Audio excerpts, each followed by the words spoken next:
Olá, sejam muito bem-vindos, bem-vindas, bem-vindes ao Mural da Manhã, nosso programa de entrevistas locais, nacionais e internacionais. Como hoje a Amy e os entrevistados no JTT fizeram audiodescrição, eu vou aproveitar que faz um tempo que eu não faço para pessoas que estão escutando pela primeira vez ou que estão aqui há algum tempo e ainda não ouviram.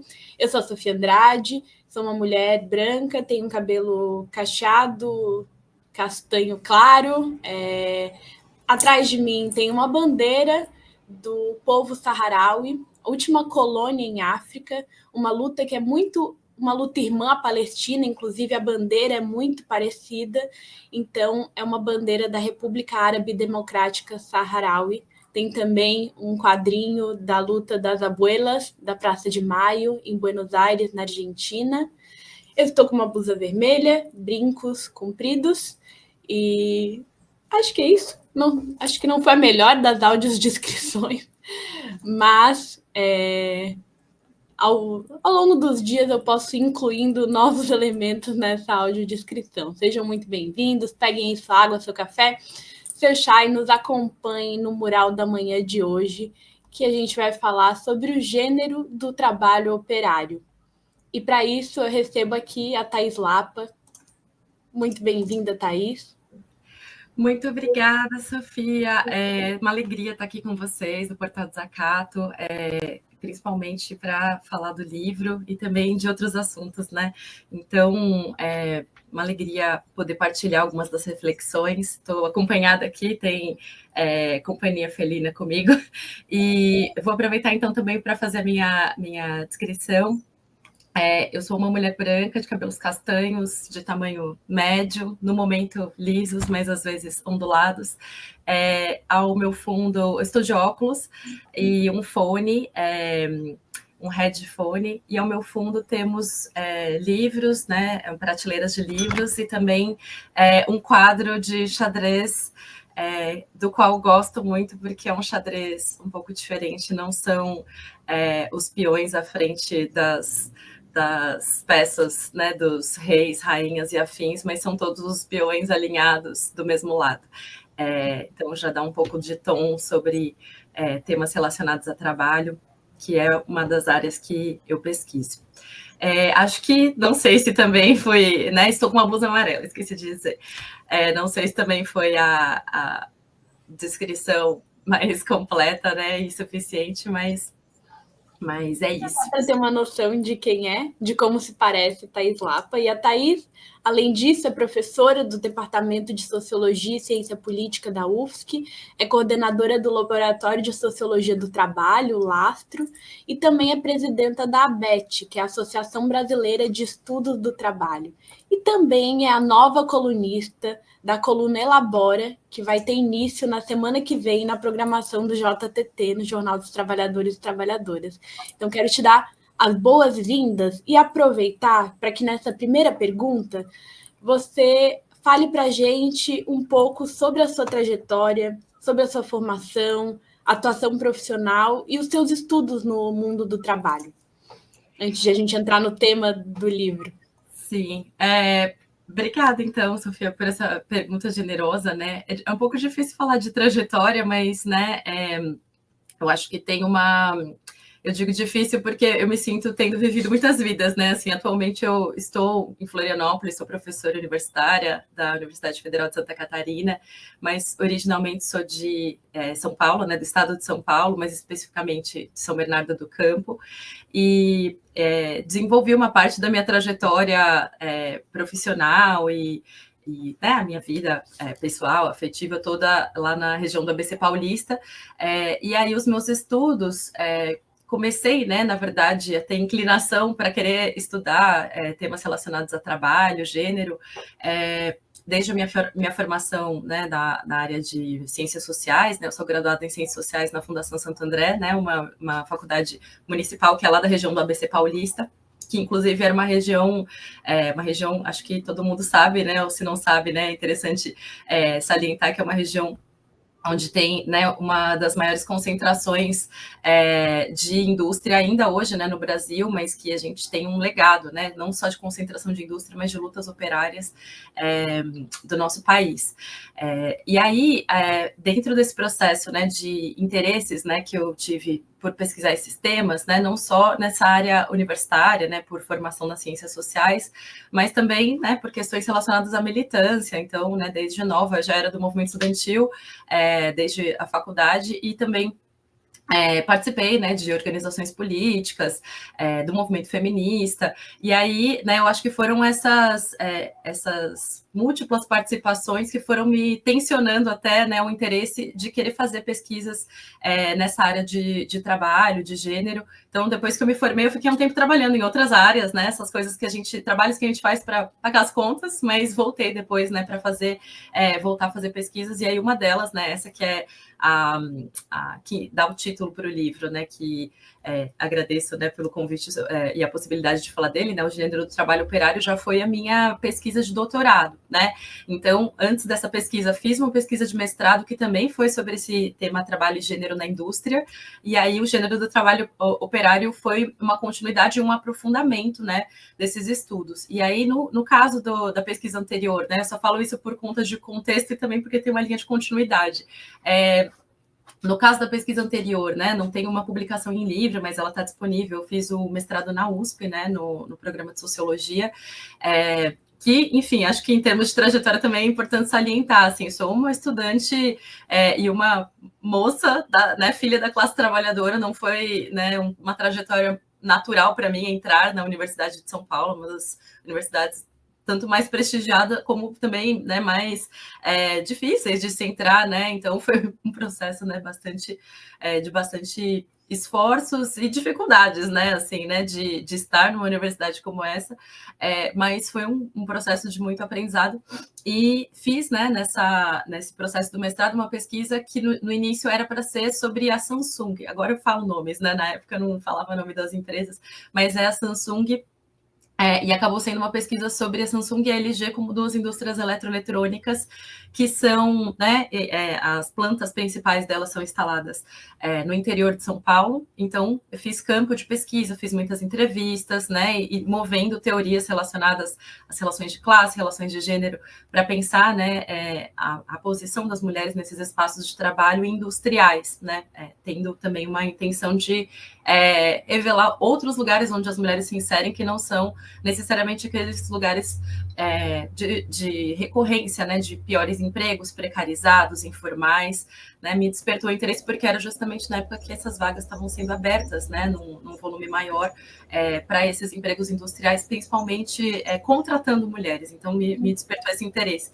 E eu acho sempre interessante, né, dizer que o objeto de pesquisa, né, como a gente fala na universidade, me chamou porque não foram só que eram mulheres sendo contratadas para a indústria que me chamou a atenção, mas porque começou um processo de greves, principalmente na Samsung, e eu soube por espaços de militância, né, dos quais eu fazia parte, que né, o pessoal chamando, olha, precisa de apoio para a greve das mulheres da Samsung, fazer aqueles cordões na porta, né, de cordões humanos, né, assim, para fazer bloqueio e etc. E eu falei, gente, mas como assim, greve das mulheres da Samsung? Para mim foi super inusitado na época, porque eu desconhecia realmente essa realidade de empresas onde, né, empresas que não fossem do setor têxtil, né, por exemplo, nos quais a participação majoritária fosse de mulheres. E aí, né, aconteceu toda uma pesquisa em torno disso, e nesse livro do Gênero do Trabalho Operário eu já fiz uma pesquisa comparativa entre setores, entre regiões produtivas, né? Eu posso falar mais disso, mas e aí um dos setores continua sendo o setor eletroeletrônico, mas aqui eu comparo, né? Então o setor eletroeletrônico de linha verde, né? Que fabrica nossos famosos smartphones, tablets, todos esses equipamentos eletrônicos que são, né? Principalmente esses menores, né? Foram os que eu pesquisei, e aí eu fiz a pesquisa comparativa desse setor com o setor automotivo, né? Então, que é super tradicional nos estudos de trabalho, da sociologia do trabalho, que é de onde eu venho. E, né, isso deu, né, entre outros resultados, né, foi mostrada, né, a capa do livro. A capa do livro justamente é uma operária manuseando uma parafusadeira elétrica, né, até uma... Enfim, a gente não precisa ficar explicando a capa do livro, a capa feita pela Camila Bettoni. Tenho um grande orgulho dessa capa, né, que é uma pessoa que, entre outras coisas, faz ilustrações e que é bastante conhecida aqui em Santa Catarina. E aí, interessante só esse paralelo, né, do que é aquela figura do homem parafusando, né, uma peça, né, na linha de produção de forma manual, e aí é uma parafusadeira elétrica e ela construindo não só, né, máquinas, mas a cidade, enfim. Então, já abri aqui vários assuntos, né, Sofia? Sim. Mas é uma parte da minha trajetória, claro, né, mas já fui puxando para trazer para o livro. Mas muito interessante, porque, primeiro, que bom que tu conseguiu acessar a universidade e poder fazer pesquisa. É muito importante que pessoas da nossa classe que tenham como objetos de estudo a sociologia do trabalho, né, que é algo que é bom que volte a ser estudado, o trabalho dentro da sociologia, que você tenha acessado isso e que, por conta da sua trajetória, tenha... Como objeto mesmo, né, a classe trabalhadora e o gênero e as mulheres dentro desse ambiente de trabalho. E aí, Thaís, a minha primeira pergunta é: por que estudar o trabalho industrial hoje, num contexto de desindustrialização e de aumento da informalidade? Então, é uma pergunta capciosa que me marcou, né, na pesquisa, e que inclusive, eu acho que eu fiz uma sessão do livro, né, com um título parecido até com esse, né, de explicar por que estudar o trabalho industrial hoje, justamente porque eu tinha que, né, muitas vezes essa pergunta vinha ao vivo para mim, né, por que esse objeto, por que esse tema, como se fosse talvez até uma coisa do passado, né, assim, porque a gente tem na conformação do mercado de trabalho hoje uma maioria, né, proporcional de trabalho que é informal, que é desprotegido, que não é industrial, né, a gente, né, teria talvez esse assunto como um assunto do passado e que a gente tivesse que estudar essas outras formas de trabalho. E aí eu fiz meus esforços, claro que a gente segue fazendo, dar essa resposta na parte inicial do livro, de um jeito também contra-provocativo, né, já que eu me sentia provocada, né, a dar essas respostas, falando, né, que, em primeiro lugar, né, um pressuposto marxista, né? A gente vive num mundo onde tudo que existe ao nosso redor foi produzido, né, por trabalho humano, e visibilizar como foi o processo de produção de tudo que está ao nosso redor continua sendo um imperativo necessário para a gente entender, né, o que constitui a gente enquanto sociedade e o modo, né, pelo qual essa produção é feita. A gente continua sob, né, um regime sociopolítico, econômico, capitalista, né? Por mais que a gente tenha mudanças nesse regime, a gente não saiu dele, né, até hoje. Então, o jeito, né, pelo qual o trabalho é feito, né, para produzir tudo que está ao nosso redor, isso importa, né, para a gente que quer entender como que o trabalho se dá, como a sociedade se conforma. E aí, quando a gente está falando, por exemplo, de tecnologia, desses temas, né, e dessas marcações que acontecem, né, nas relações de trabalho, que são muito significativas, né, toda vez que tem uma mudança tecnológica, vem novas camadas de debate sobre como o trabalho é afetado por essas tecnologias. Eu fui olhar a tecnologia, né, o hardware da tecnologia também, né, não só essa ideia de que a gente tem tecnologias afetando o mundo do trabalho, então vamos ver como que o controle é feito por meio das tecnologias. Eu fui olhar quem fabrica os produtos que estão, né, assim, movendo, né, ou que estão, né, sendo operados, né, para mover todas essas relações aí que envolvem, inclusive, controle, né? Então, o próprio celular, que muitas vezes as pessoas vão pensar, motorista de aplicativo, isso nem era, né, assunto muito quando eu comecei a fazer, né, minhas pesquisas, mas, o motorista de aplicativo, várias outras pessoas, eu sempre falo pegando o celular, né, que a gente sempre está com o celular perto, o meio pelo qual, né, o aplicativo roda é o celular. Tá bom, mas isso aqui não é uma coisa que brotou da árvore, né? Isso aqui é fruto de trabalho. Quem faz, né? E aí era essa inquietação, inclusive. A gente sabe, a gente tem a noção de que muitas vezes vários desses produtos passaram por mãos femininas, né, com trabalho manual ainda, né, que tem uma parte bastante significativa do trabalho feito, né, para produzir principalmente esses equipamentos que são menores, que ainda tem um manuseio muito fino, né, de trabalho manual. Pode ser que isso mude, né, em algum momento, mas no desenvolvimento tecnológico, até onde minhas pesquisas acompanharam, tinha partes do processo produtivo que precisavam ser manuais, senão você estragava os componentes, eles são muito delicados e etc.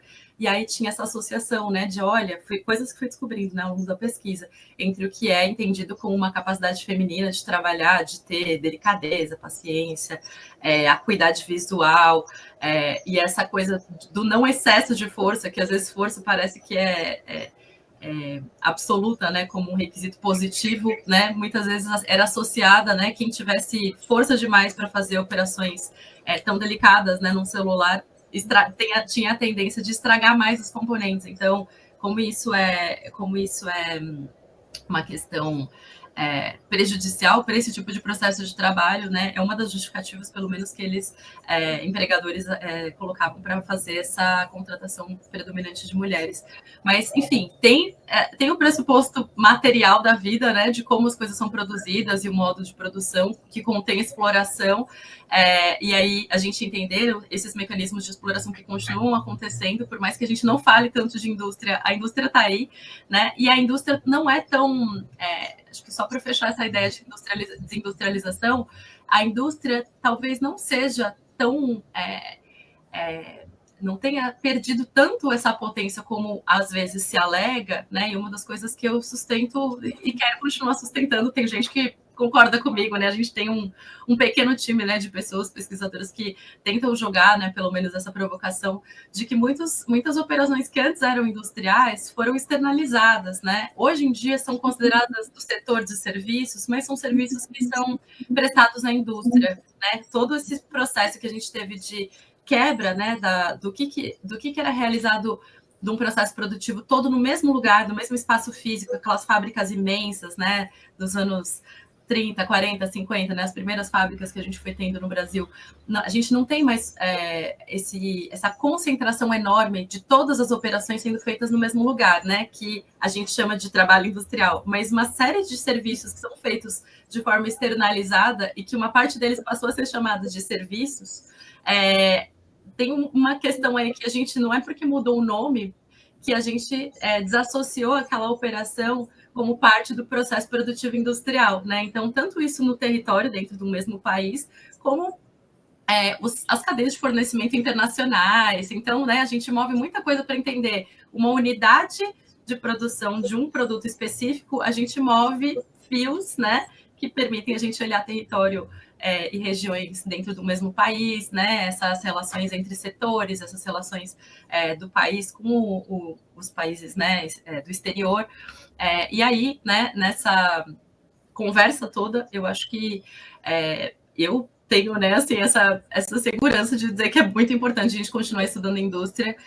E, inclusive, né, para essa última coisa, acho que tudo que a gente deixa de lado enquanto estudo crítico, né, tem alguém se dedicando a estudar para, né, os interesses continuam sendo movidos e o discurso continua sendo produzido, né, sobre o que é o trabalho naquele lugar. Então, uma empresa que se reivindica, sou excelente para trabalhar, e ninguém, numa perspectiva crítica, foi ver como que é o trabalho naquela empresa de fato, não na perspectiva dos empregadores, mas na perspectiva dos trabalhadores. Se não tiver ninguém investigando o contraponto, a gente vai ficar com o discurso do empregador sobre como que é o trabalho nesses lugares, né? Então, isso é uma das coisas que me moveu, né? Que faz eu acreditar que, assim, muito pertinente a gente continuar estudando a indústria. De fato, muito pertinente, porque por mais que nós tenhamos perdas de locais de trabalho, o trabalho não terminou. Sempre vai ter o trabalho humano, e na minha visão não tem como a gente chegar a um fim do trabalho, ainda que possa ter fins de postos de trabalho. Sim. E você identifica na pesquisa um processo de feminização do segmento automotivo nessas fábricas do ABC Paulista. Eu queria que você falasse um pouco sobre qual é o trabalho dessas mulheres no setor, se tem uma divisão sexual desse trabalho, quais são as desigualdades sofridas por essas mulheres, se há uma desigualdade salarial, enfim, quais são os desafios que elas encontram no ambiente de trabalho? Para começar, eu acho que é interessante dizer que eu fui estudar o setor automotivo do ABC Paulista, né? Não é qualquer setor automotivo, foi um grande desafio, e procurando as mulheres, porque é isso, assim, é uma proporção pequena. No momento em que eu estava fazendo a pesquisa, né? Só para dizer também o período temporal, o meu doutorado foi do 2015, eu fechei ele em 2019, foram mais ou menos 4 anos e meio de pesquisa. E aí, a primeira parte dos estudos eu fiz no ABC Paulista. Eu estava, né, na época ainda morando lá, e fiz a primeira parte. Então tem uma parte das entrevistas, né, tudo que eu fiz entre 2015 e 2016, né, então, para dizer, né, quando que eu coletei as informações. No momento em que eu estava fazendo a pesquisa, eu pude entrevistar mulheres que me relataram sobre processos de feminização que tinham acontecido anos antes. Mas no momento em que eu estava fazendo a pesquisa em si, a gente já estava num processo de desconstrução, vamos dizer assim, dessa feminização. E aí eu vou explicar um pouquinho melhor o que isso significa.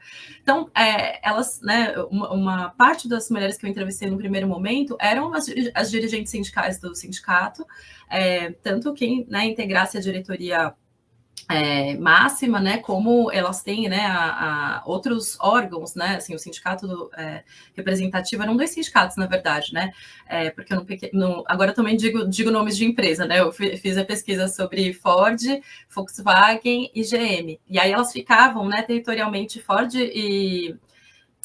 não, isso, é Ford, tá certo. A Ford e a Volkswagen ficavam em São Bernardo do Campo e a GM em São Caetano, né? Então, só o fato de ser uma cidade diferente da mesma região já eram representações sindicais diferentes, não era o mesmo sindicato, né? Então, já tem essas quebras, né? Só para dizer de início.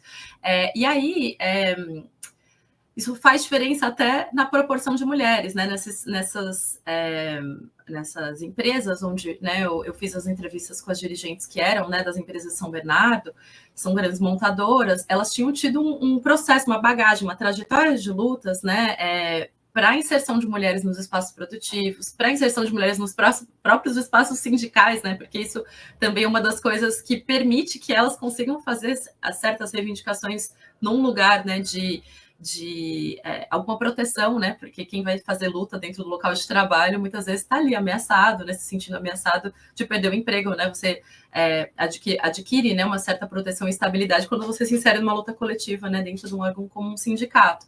E aí, essas que tinham conseguido acessar, né, os espaços sindicais, coletivo de mulheres, né, que tem dentro do sindicato metalúrgico que eu, né, fiz as entrevistas, me contaram sobre processos que já tinham acontecido. Lutas, né, e conquistas, né, em partes, né, não eram efetivas e plenas, mas que a gente tinha um processo de feminização que ia acompanhar uma tendência que é meio geral na indústria, que mesmo que tenha aumento de contratação de mulheres, por conta desses esforços e lutas, por conta, né, de algumas aberturas, né, de fissuras ali na mentalidade empresarial e etc., né, para permitir que mais mulheres, né, sejam contratadas, e também um aumento de mulheres que passam a estudar, né, nesses espaços que formam para trabalhar para essas indústrias, do tipo Senai, né, Sistema S. Então, fiz entrevistas depois, no momento posterior que eu falei com as dirigentes, falei até com umas garotas mais novas, assim, né, que estavam há menos tempo na fábrica, e que tinham relatos também muito diferentes, né, sobre dificuldades relacionadas a trabalhar, né, num ambiente muito masculino. Mas eu já ia dizer que essa tendência geral da indústria é que você tem uma dificuldade no que a gente chama na área de pesquisas de bastiões masculinos, as empresas que são muito enraizadamente masculinas, meio que desde sempre. Quando você tem um processo de tentar fazer com que mulheres entrem, é difícil que você passe de uma faixa de 20%. né? E aí, isso é o que acontecia lá, né? Assim, nunca tinha passado de 20% na época que eu fiz a pesquisa, inclusive é o período que chegou, acho que mais perto de chegar nos 20%, que era, sei lá, 18%, mas nunca passou disso e estava decrescendo, né? No período que eu fiz a pesquisa, já não estava mais um processo ascendente de participação feminina. E aí tem muitos reveses, né? Tem todo, e é uma das coisas que eu trato no livro mais longamente, né? Foi um desafio, né, até teórico, buscar teoria, né? Eu fiz uma parte da pesquisa fora do país, a gente tem, né, também por oportunidades que a gente consegue por conta de bolsa, né? Assim, né? Nada que eu tenha conseguido, né? Assim, por facilidades, né? Mas eu fiz uma parte da pesquisa fora, né? Na França, no doutorado sanduíche, e muita mobilização de teoria, né?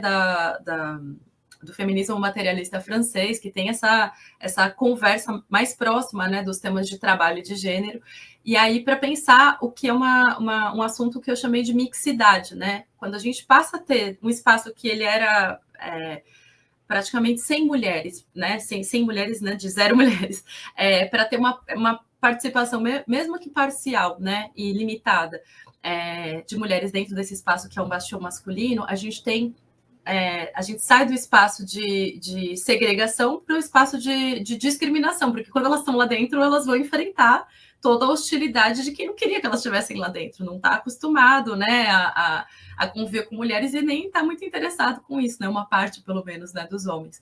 E aí é uma coisa, né, são inquietações que a gente precisa refletir bastante sobre, porque não era só em relação às chefias que elas tinham dificuldades, né, em né, exercer o seu trabalho, né? Não era só uma relação hierárquica no sentido de a relação tradicional que a gente estuda de exploração, de opressão, mas é uma relação conflitiva, às vezes, com colegas de trabalho, né? Então, relações de assédio, relações de hostilização física mesmo, né? De serem aquela coisa que parece até meio colegial, né? Pichar armário, xingamento, fazer certos boicotes com relação ao trabalho das mulheres, né, para dar errado mesmo, não ter ajuda técnica. Então, várias dessas coisas que foram sendo relatadas primeiro por essas dirigentes sindicais que eram mais antigas das fábricas, e depois, né, que eu fui tendo um contato mais próximo, né, falando com algumas trabalhadoras que estavam no chão de fábrica ainda, me permitiram ver, né, o quanto que essa ideia de mistura, né, o que essas autoras francesas chamam de mistura dos sexos, né, que gera conflitos de gênero nos ambientes de trabalho, que isso era um assunto, né, que não era tão necessariamente explorado para a gente pesquisar trabalho e gênero, né, porque o ideal, né, assim, pelo menos o ideal para quem pensa em igualdade e justiça é que a gente tenha as pessoas trabalhando em todos os lugares sem ter esse tipo de barreira, né, seja de gênero, seja racial, étnico-racial. Mas quando a gente vai ver isso na prática como opera, né, não só como uma ideia ou como um desejo, né, mas como isso opera na prática, quando as mulheres estão conseguindo entrar naqueles lugares que elas, né, até então eram basicamente impedidas mesmo materialmente. Como que acontece? Né? E aí a gente, né, tem relatos diversos, né, na pesquisa de como isso se dá na prática e as dificuldades que as mulheres enfrentam e também meios que elas encontravam, às vezes, de elaborar, que nem sempre elas conseguiam sair dessas, né? Às vezes... Isso que eu queria te perguntar, Thaís, assim, como que eram as estratégias de defesa frente a isso? Tanto por parte dos outros trabalhadores, né, um comportamento muito de quinta série, essas coisas que você relata, quanto, assim, por parte de superiores, chefes, como que elas faziam, né, para se defender e se havia muita demissão, ou seja, abandono desse trabalho por parte de mulheres por conta disso que você relata.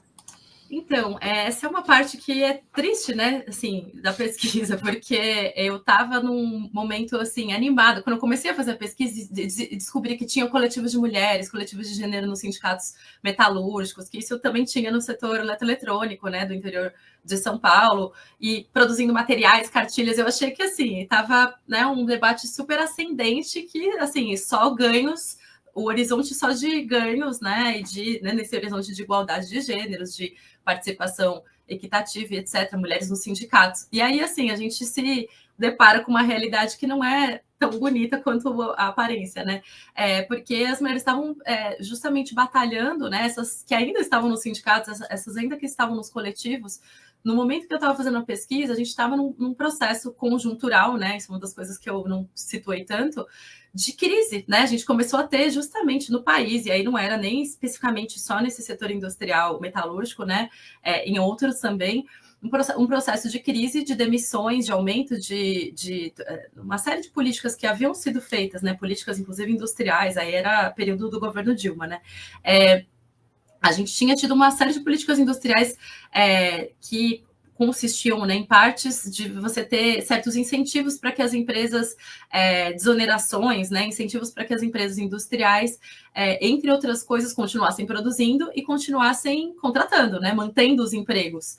E aí eu peguei bem um momento de inflexão, né, em que esses empregos, mesmo, né, tendo tido proteções, né, do poder público, né, como contrapartida que esses empregos continuassem estáveis, a gente estava tendo lutas das trabalhadoras e dos trabalhadores para manutenção do emprego. Então, é aquele tipo de questão que são o jeito da gente amarrar questões de classe, de gênero, de raça, na prática, assim, sempre bem mais difícil.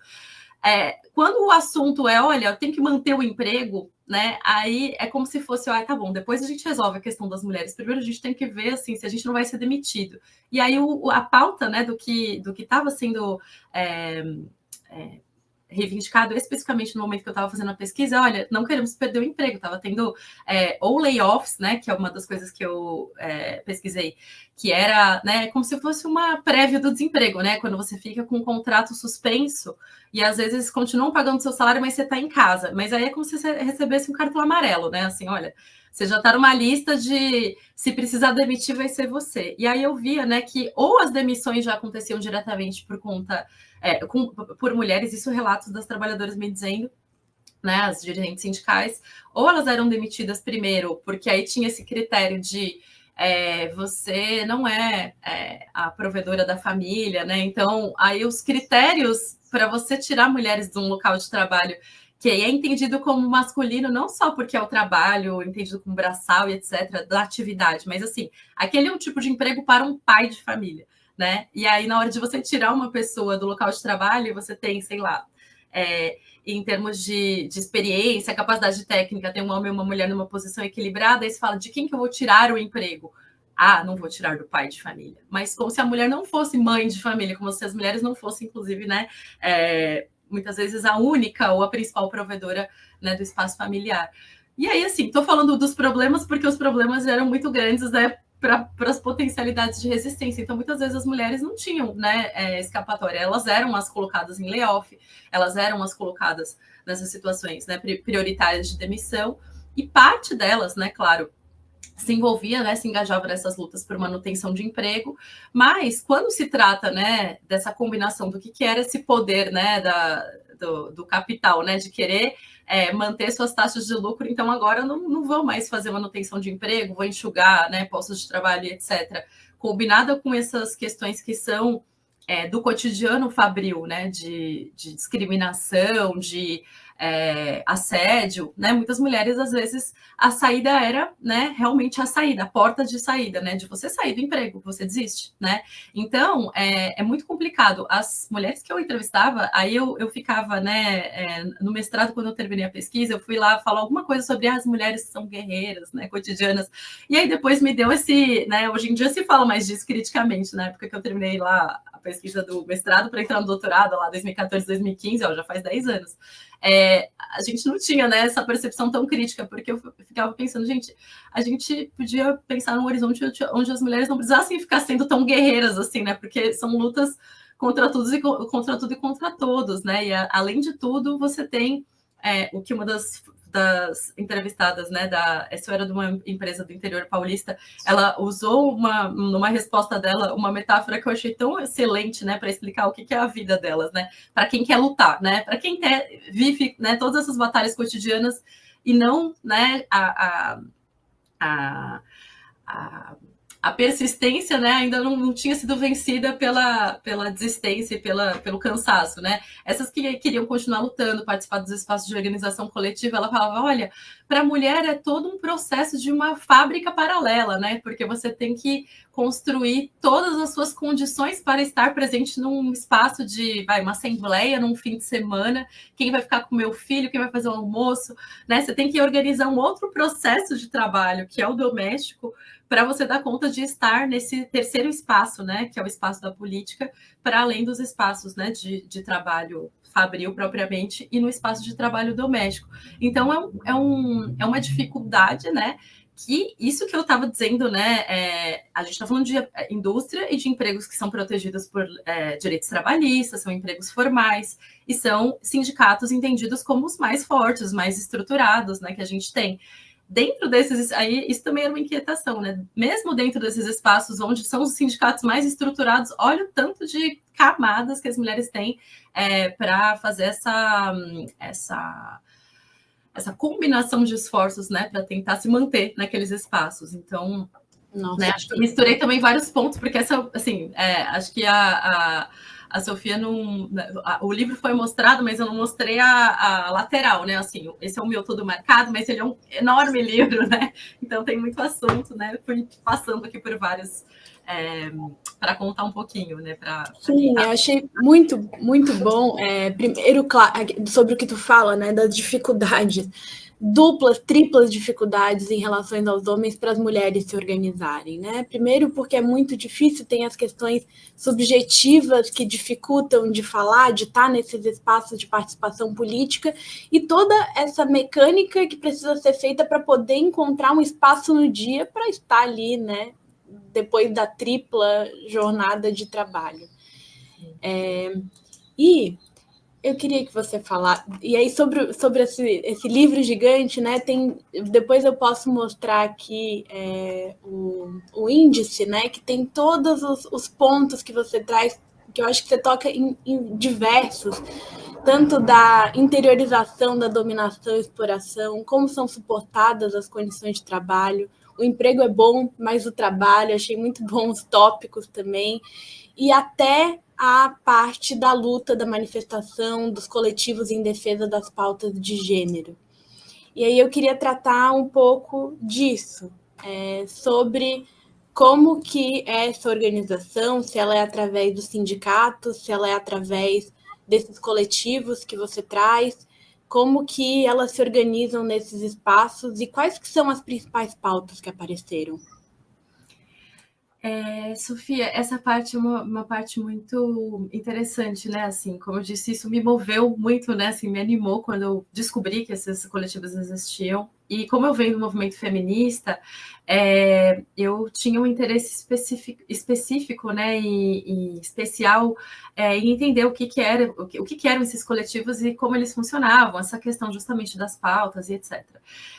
E aí são, né, na pesquisa que eu fiz, né, a maior parte da possibilidade dessas mulheres atuarem coletivamente era amparada justamente nos sindicatos, porque, mas internamente, né, demandando essa participação e espaços que fossem mais acolhedores, né, para que as mulheres pudessem estar nos espaços sindicais, mas também, né, todas as coisas, né, que eu pude estudar também tinham a ver com uma mudança da composição industrial dessas regiões, porque foi o fato de a gente ter tido, vocês vejam como a gente nunca consegue olhar só para a realidade recortada, e foi o meu esforço para fazer pesquisa também.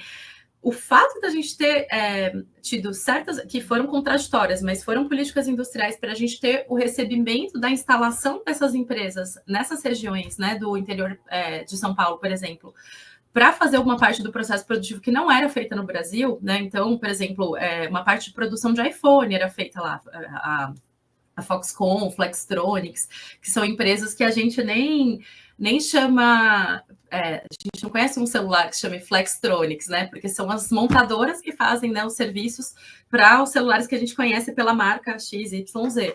E aí, essas empresas, elas vieram para o Brasil, né, por uma abertura, por um incentivo, né, por políticas entendidas como políticas industriais, para que elas, né, passassem a operar. E essas foram empresas que passaram a contratar mais mulheres, porque antes, quando as mulheres estavam no setor metalúrgico, era muito residual e mais no setor de autopeças, né, da produção de carros.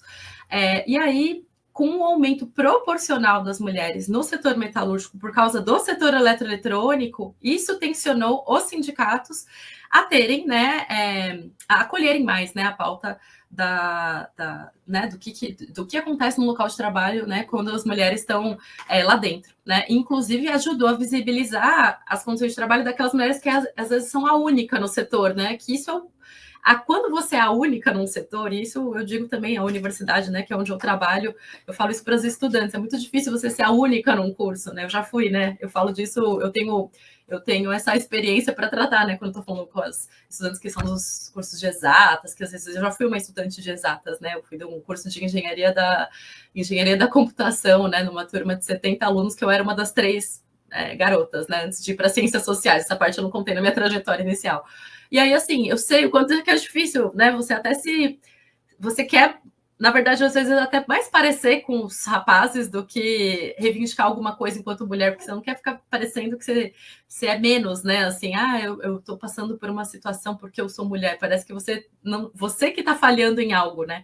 E isso eu via muito. E aí, Thaís, eu li no início do livro algo que eu achei interessante que tem relação com isso, que fala que as trabalhadoras elas não eram vistas enquanto trabalhadoras, ou seja, você não era vista enquanto estudante, você era vista apenas como mulher. E aí, mulher no sentido objetificado mesmo, né? Ou seja, você é vista como algo que está lá para o homem, né? Assim, aí eu, né? Assim, não sei você, Sofia, mas assim, quem escuta a gente, quem vê a gente, muitas mulheres com quem eu interajo já passaram por isso, de assim, você ser vista, que bom que você chegou aqui para embelezar o ambiente, para mudar os ares, né? Para, né, alguém com mais. Aí, assim, te trata como se você estivesse lá em função dos homens que já estavam, como se você não tivesse um lugar por si, né, para estar naquele espaço. E aí, essa é uma característica que, né, assim, foi desafiadora. E aí, tudo isso, né, para dizer que quando as mulheres conseguem se organizar coletivamente, tanto numa proporção maior, elas ajudam até essas que estão inseridas desse jeito mais isolado a se reconhecer num coletivo. E aí é um coletivo dentro do coletivo, chamava coletivo de gênero, chamava coletivo de mulheres, né, dependendo do sindicato, e não tem todos, né, mas em alguns desses que eu pesquisei tinha. E aí era um espaço onde as mulheres, né, aí eu pego isso da reflexão feminista, elas tinham a possibilidade de se auto-organizar, que assim, não quer dizer que elas não vão construir as lutas com os colegas homens, né, nas demandas sindicais entendidas como gerais, né, porque para mim tem uma na necessidade da gente não hierarquizar dessa forma, né, mas no debate geral, a gente tem uma hierarquização, né, entre o que é considerado debate geral e específico, mas aí é toda uma questão da gente ver o que as mulheres passam, não é específico, né? É parte do debate da classe trabalhadora. Se elas são classe trabalhadora, o que está acontecendo com elas são problemas que afetam a classe trabalhadora feminina, né? Às vezes eu uso até esse termo inspirada nas minhas referências, né? Uma delas, a Elizabeth Souza Lobo, que falava, né? Feminismo operário, né? As mulheres e classe trabalhadora no feminino, para a gente pensar que o que as aflige interessa, né? Deveria interessar para os homens, né? Inclusive. E aí, nos coletivos de gênero, tinha pautas desde esse tipo de questão, né? De você ser reconhecida pelas suas capacidades técnicas e não como um enfeite do espaço ou como alguém que, né, que porque está ali, né, estaria aberta a abordagens de cunho sexual, porque tem horas que as coisas são muito pesadas mesmo, né? Convite para sair, ou se você é promovida, você é acusada de ser uma pessoa que concedeu algum tipo de favor sexual. Então, né, tem muito essa conotação que vai para o corpo, para o sexo, e que isso como uma questão de descredibilização das mulheres, né? Porque como que essa mulher chegou ali? Nunca é visto pelo intelecto e pela capacidade técnica, é sempre visto como ela conseguiu algum favor, e que é uma coisa que, né, os homens ninguém ia questionar a capacidade técnica de que, olha, ele saiu com o chefe, por isso que ele foi promovido.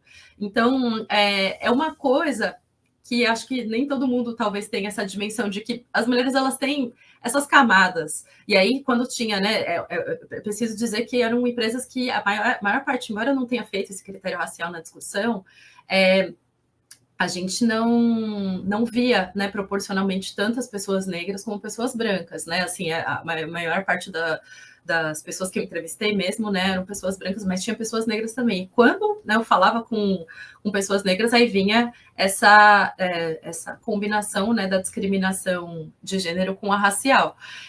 E aí, para juntar na descredibilização, né? Como é que uma menina jovem negra que acabou de sair do Senai consegue estar num posto de trabalho técnico, entendido, né, como mais valorizado dentro do ambiente da fábrica?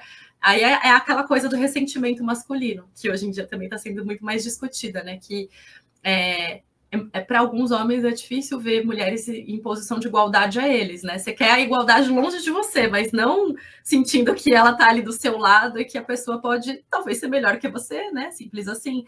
Ou naquele momento para aquela função. Então, se for para pensar a igualdade no abstrato, né, para alguns homens, tudo bem, mas se é para pensar a igualdade com uma mulher que talvez possa ter uma capacidade técnica equivalente, essa que é a parte, né, difícil de você ver a outra pessoa como colega, né, de trabalho, como parte da classe trabalhadora, assim como você, que também quer as suas conquistas, quer os seus reconhecimentos, quer a sua possibilidade de progredir na carreira, quer ser bem remunerado, né? E aí parece que a mulher não pode almejar mais, ela tem que saber. Então, essa parte sempre do qual é o lugar, né, que a mulher tem e que o lugar que a mulher poderia almejar ter uma das coisas que fica subjacente no meu livro, né, que a gente, para avançar nisso coletivamente, né, pensando em homens e mulheres, tem que ter uma percepção dos homens, né, eu meio que concluo o livro um pouco falando disso, né, que é um desafio dos homens verem as mulheres como parte da mesma classe trabalhadora, né, e aí, né, todas as questões de não tratar o que se passa com as mulheres como se fosse uma questão específica e etc. Mas é isso, muitas compreensão, né, de que se o direito das mulheres avança, se o direito dos migrantes avança, da população negra avança, LGBT, enfim, todas aquelas particularidades que compõem a classe trabalhadora, todo mundo ganha, toda a classe avança. Thaís, eu preciso fazer um brevíssimo intervalo, que eu me esqueci, já que no final do programa eu vou fazer um intervalo, porque a conversa está muito boa, e já retornamos à entrevista para concluí-la. Este programa é apresentado graças aos nossos apoiadores culturais.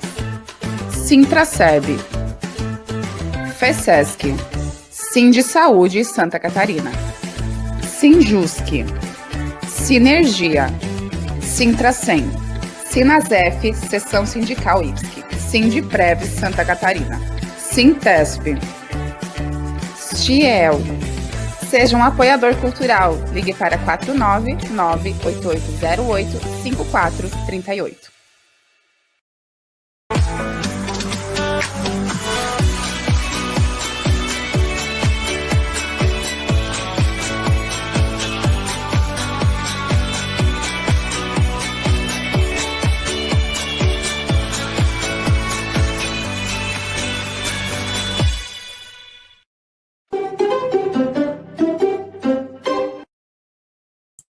Antes de retornar com a entrevista, eu quero agradecer muito aos nossos apoiadores culturais que apareceram agora no vídeo.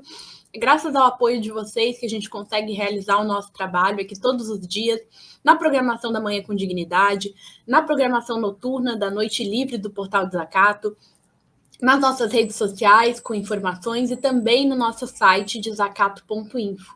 Então, eu convido vocês a nos acompanharem nas nossas redes, a seguirem, a compartilharem os nossos conteúdos.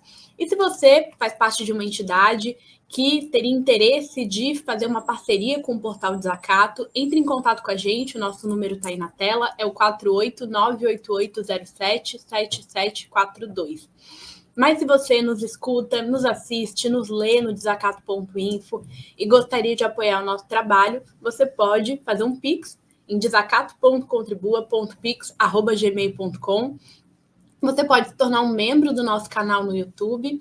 É só entrar na nossa página do YouTube, tem lá a opção de se tornar um membro. Você apoia mensalmente o Portal Desacato. E uma última forma de apoio é através do nosso site, sendo um leitor ou leitora amiga. Você entra no nosso site desacato.info e tem todas as informações, podem ser contribuições mensais ou anuais, que vão desde R$10 por mês até valores mais altos. Qualquer uma dessas contribuições nos ajuda muito, inclusive através do Pix de contribuições de qualquer valor, a qualquer momento, para a gente poder melhorar cada vez nosso trabalho, expandi-lo e levar outra informação para cada vez mais pessoas. Então, se você puder, contribua com o portal. Se não puder, nos siga nas redes sociais, curte, compartilha. E você concorre, se contribuir, né, financeiramente, concorre todas as semanas no JTT a um livro da Editora Insular, uma editora aqui de Florianópolis, que tem um catálogo excelente de livros, e todas as segundas-feiras nós sorteamos um livro para a nossa audiência. Então, você pode ser o sortudo, sortuda de receber um livro na sua casa.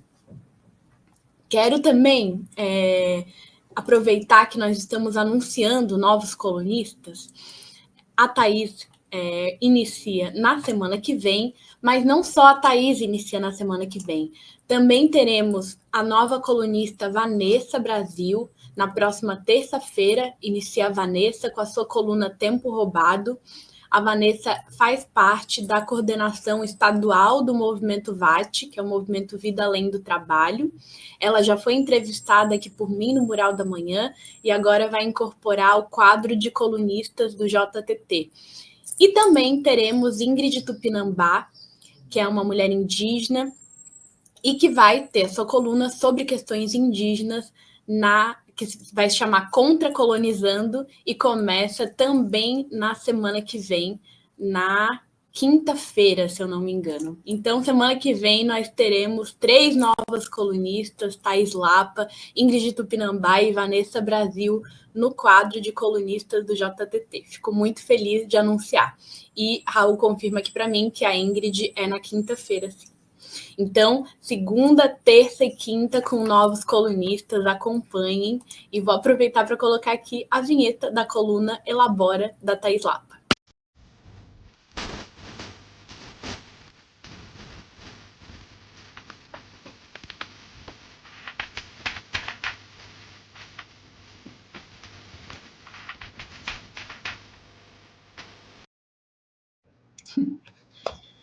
E agora, depois da sua coluna, eu quero te pedir para trazer, Thaís, infelizmente em pouco tempo, mas as conclusões da sua pesquisa. O que você traz como conclusões nesse livro e na pesquisa sobre o gênero do trabalho operário? Então, Sofia, nesse desfecho, né, como foram abertos muitos assuntos ao longo da pesquisa, uma das coisas foi desafiadora, né, de fazer essas amarrações.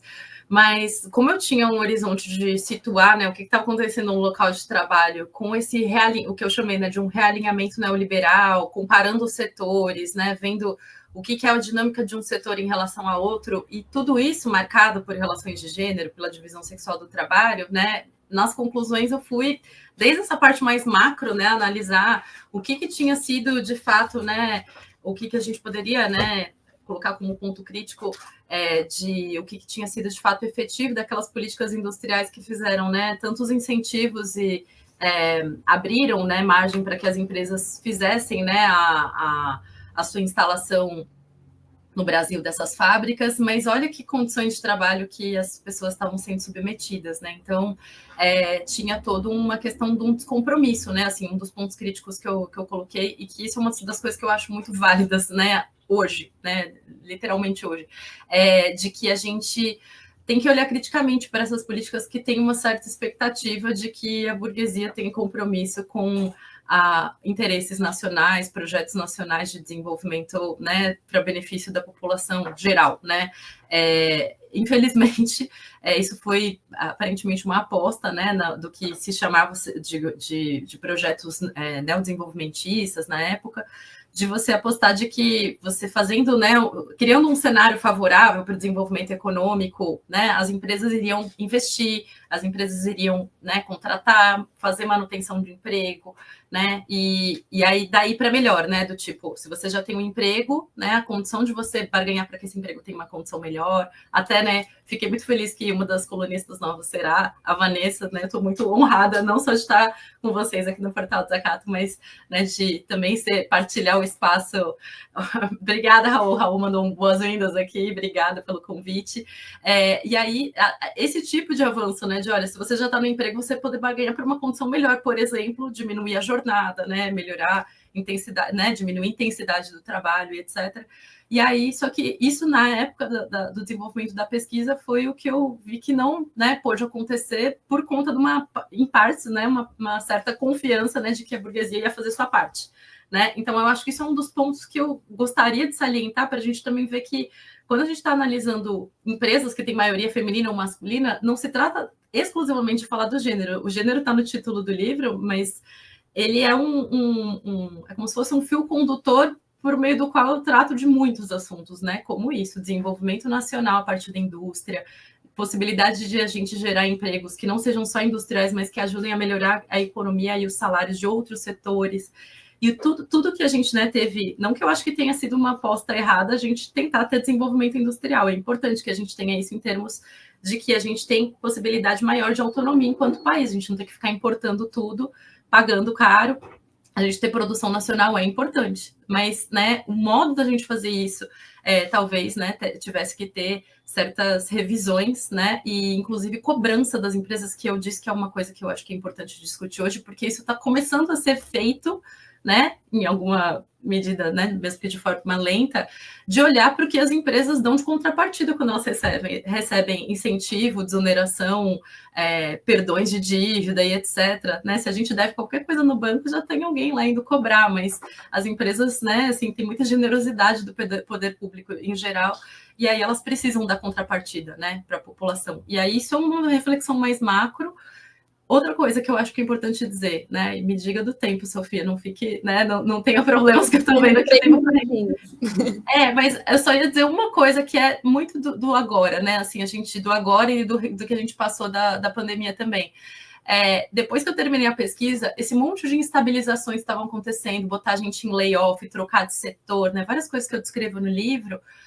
Como uma das empresas que eu estava pesquisando era a Ford fechou depois que eu terminei a empresa. Inclusive, né, eu tenho uma foto, né, quem tiver depois curiosidade, posso até postar lá no meu perfil, a história de que teve atos, né, de reivindicação da manutenção da empresa Ford no Brasil. Eu não sei se vocês ficaram sabendo disso, mas é uma das primeiras indústrias automotivas que a gente teve no nosso país, não teve nenhum estardalhaço para dizer, nossa, uma das primeiras indústrias automotivas do Brasil, que, né, representa o nosso processo de industrialização, que é a Ford, né, o nosso parque industrial da Ford, fechou a fábrica. E aí, esse tipo de... e foi durante, né, o governo Bolsonaro, e aí, como a gente, né, a gente tinha tanto problema, né, também, acho que não dava tempo, né, nem de discutir tudo, mas esse é o tipo de questão que, sendo colocado hoje, né, de que as empresas não podem só ter esse tanto de benesses, né, do poder público sem fiscalização do que elas fazem em contrapartida, se elas estão investindo em conteúdo nacional, se elas estão contratando e mantendo o emprego, se elas estão protegendo direitos trabalhistas, e se elas, né, não estão fazendo o básico, né, assim, se elas estão garantindo que não tenha essas situações de assédio, de discriminação, né, que isso continua sendo um problema e que eu acho que o jeito de olhar isso, né, uma das contribuições que eu tentei dar na pesquisa, inclusive para dizer que, embora a gente discuta a desigualdade salarial na atualidade como um dos problemas a se refletir, né, sobre o que acontece no mercado de trabalho para as mulheres, né, de problemas, esse não é o único assunto, né? Ele existe, ele é importante, mas se a gente... Mesmo que a gente tenha, e não vai ter no capitalismo, né? Eu digo isso, a gente pode conversar isso na coluna, mas mesmo que a gente estivesse muito próximo da igualdade salarial entre homens e mulheres, se a gente tivesse todas essas outras situações que as mulheres continuam passando nos locais de trabalho, ainda não estava bom, né? Porque não se trata só do salário, são as condições de trabalho também. E aí, no mais, Sim, né? Vocês já puderam ver que eu sou um pouco tagarela, mas eu quero agradecer muito, né, pelo convite da equipe, né, por meio do Raul, agradecer todo mundo do Portal Desacato pela possibilidade de daqui para frente a gente seguir conversando, né, na própria coluna, na coluna Elabora. E é isso, gente, vou estar aqui à disposição e conversando com vocês toda semana. Que bom que teremos você para poder elaborar mais todas essas questões que foram abertas nessa entrevista de hoje, né? Inclusive, quais são as lutas das mulheres para superar, para além de ter os mesmos salários, ter as mesmas condições de trabalho, mas para superar essas condições de trabalho péssimas, né? Para a gente ter um novo horizonte de trabalho e de mundo e de formas de produzir a vida. Thaís, muito obrigada pela sua pesquisa, por escrever um livro sobre ela para divulgá-la, né? Porque penso que estudar, pesquisar e divulgar seja um primeiro passo para superar as condições que você traz nesse livro. E rapidamente queria que você nos dissesse como ter acesso ao livro. Sim. O livro foi publicado pela editora Lutas Anticapital. Ele não está assim em todas as lojas, então é a compra online mesmo, né? Tem o site da editora Lutas Anticapital, onde as pessoas podem acessar e fazer a encomenda, né? Entrega em todo o Brasil. Tem alguns exemplares comigo. Quem tiver em Santa Catarina pode fazer, né? Me escrever no Instagram, né? O meu Instagram é o @lapathaís. Mandar um recadinho lá, quem sabe a gente consegue, né, fazer um combinado de entregar em mãos. E tem, né, no meu próprio perfil tem também as indicações, né, de quem quiser comprar direto comigo. São poucos exemplares, mas quem quiser em Santa Catarina ainda dá. E se não, né, em outros lugares dá para comprar direto no site da editora. E é isso, gente. Então, muito obrigada muito prazer e muito obrigada por estarmos juntos e juntas nessa empreitada, né, de discutir tantos temas críticos da nossa sociedade para a gente, né, buscar uma sociedade melhor para nós, para a classe trabalhadora. Eu que agradeço muito, tá aqui o link da editora para quem quiser comprar, ou seguir a Thaís, mandar uma mensagem no @ dela no Instagram. Vou colocar aqui novamente para a gente encerrar o nosso programa, a coluna, a vinheta da Thaís Lapa, te agradecendo muito, te dando muitas boas-vindas, e nos reencontramos, então, na semana que vem com a coluna Elabora. Um abraço. Um abraço, gente.